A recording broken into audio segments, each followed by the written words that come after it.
Hey everybody, it's Dan. So in this video I want to talk to you about how rents have dipped, but why it's no need to worry.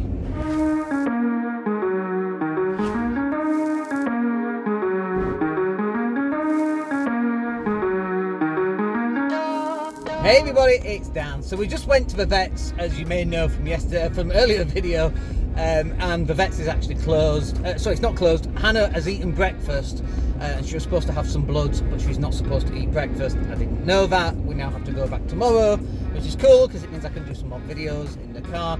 But in this video, I was thinking about rents and actually how rents have dropped, and I wanted just to cover that off in this video, so perfect opportunity.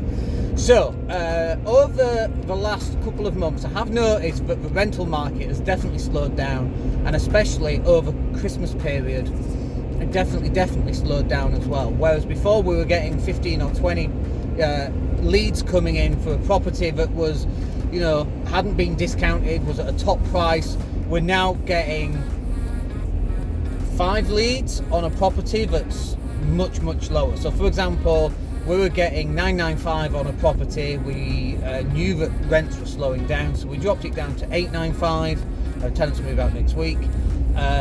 Didn't get a thing, not a sausage, nothing, no interest at all. So we were like, okay, let's change that. Let's drop it down to 850.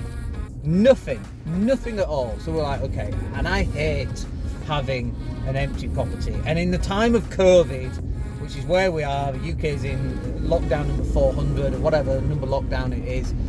In these times, the more important thing is not to focus on getting rents up. That's going to come later on. The important thing is to make sure we're not losing £800 a month. So we've dropped the rent down to 795.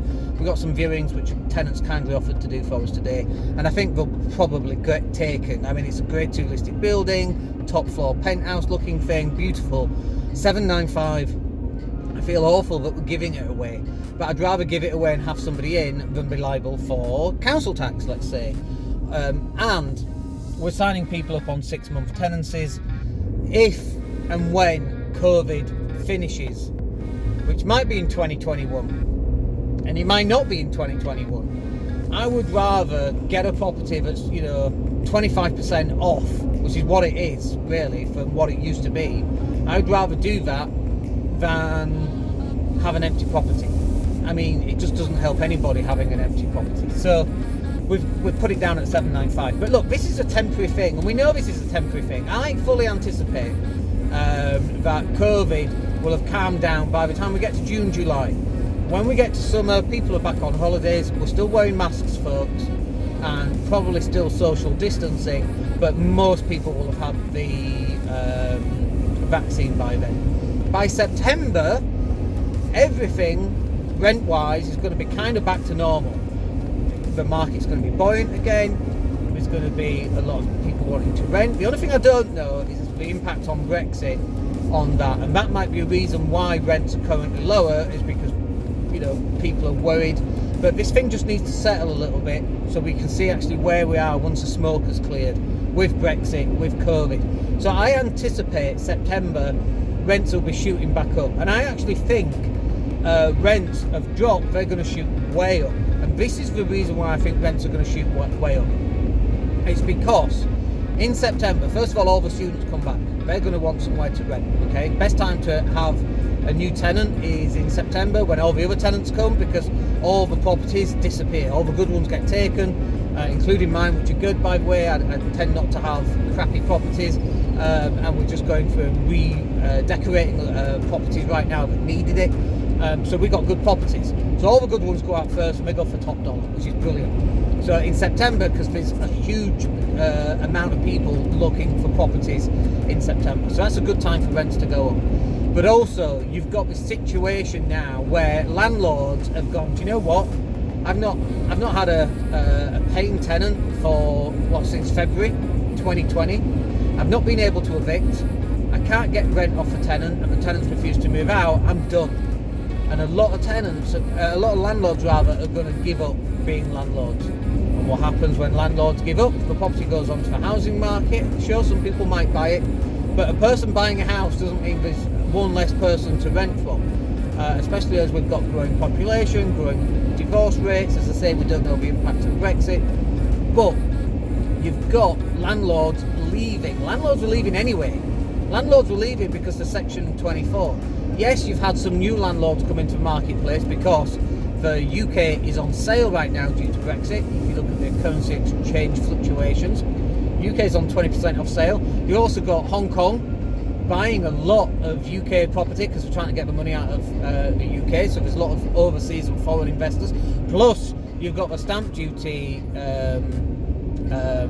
holiday, which will end in the next 3 months, in March.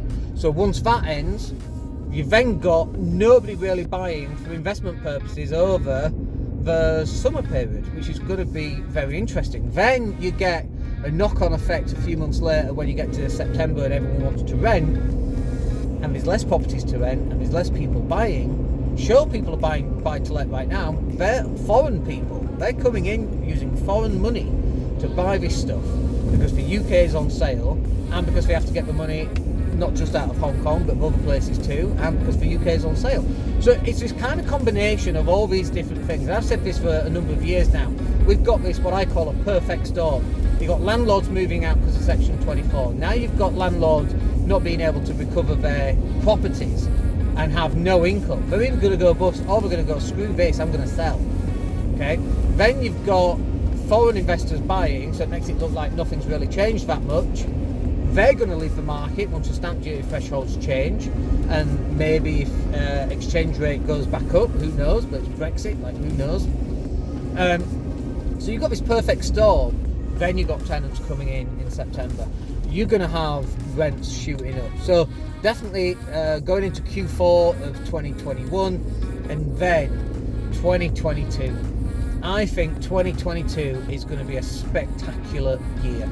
Not just for landlords, because you're going to have less properties.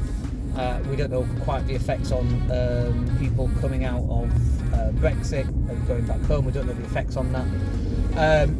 But you're going to have landlords who have left the building effectively. Elsie's birthday a couple of days ago. So landlords have left the building. You've got tenants needing somewhere to live. New landlords have not stopped buying.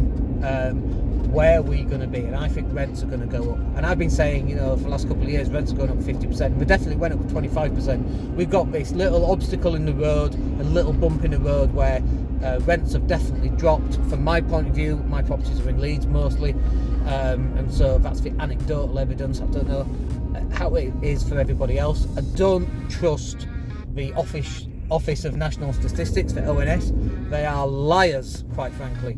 I don't know where they're getting their information from, where they're saying rents have gone up just 2%. I have no idea where that comes from, but mine definitely didn't go up 2%, although they have dipped again. But the ONS information came out in summer of last year. I mean, it's just absolute rubbish where they get that information from. So I would trust rather my own anecdotal evidence and trust your own evidence and your own experience more than what you read in the Times or the Sun or whatever your paper is. I don't trust them, right? I don't trust very many people. The ONS is definitely somebody I don't trust, but I don't know where they're getting those figures from. But I'd like to know what you guys think. What do you think has happened in your local area? Have rents gone up? Have rents gone down? Why have rents gone up? Why have rents gone down? What effect has COVID had on it? What effect will Brexit have on it? Just stick your comments in down below because I'd like to know. Other than that, that's me done for this video. We'll catch up with you on the next video. My name's Dan Latto. Have yourself a good day. Take care.